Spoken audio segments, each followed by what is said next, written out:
was the first catchphrase that got over?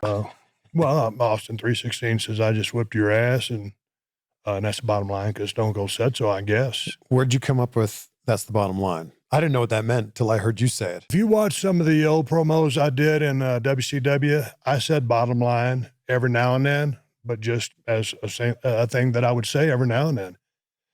And then when we did that promo at King of the Ring, you know, I went out there and Mark Merrow, he did that fancy Dan flip and kicked me in the mouth, and they took me to the hospital. I got 14 stitches. He goes, hey, man, just want to let you know while you're gone, you know, Jake is who I was going to face in the finals. Jake Roberts cut a religious promo on you. I said, well, what'd he say? And he said something about religion or, you know, needing God's help to beat me.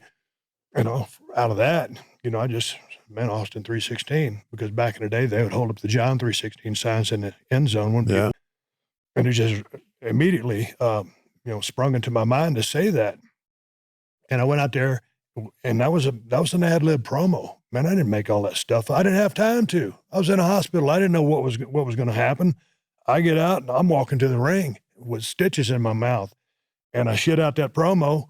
And then, you know, this is when Vince, it's kind of like an RF feed because I could hear what he was saying, and he was over by the ring because he was announcing at that time. And I was like, oh, Vince is fixed to throw to the next match. And I'm talking to Doc Hendricks addressing this camera right here.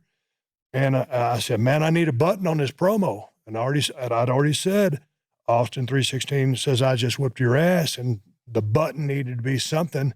And I just said, and that's the bottom line because Stone Cold said so, turn. And people didn't really know what to think. A couple of them kind of cheered as a mixed reaction. If anything, it's like, motherfucker, that was kind of stiff. But it stuck.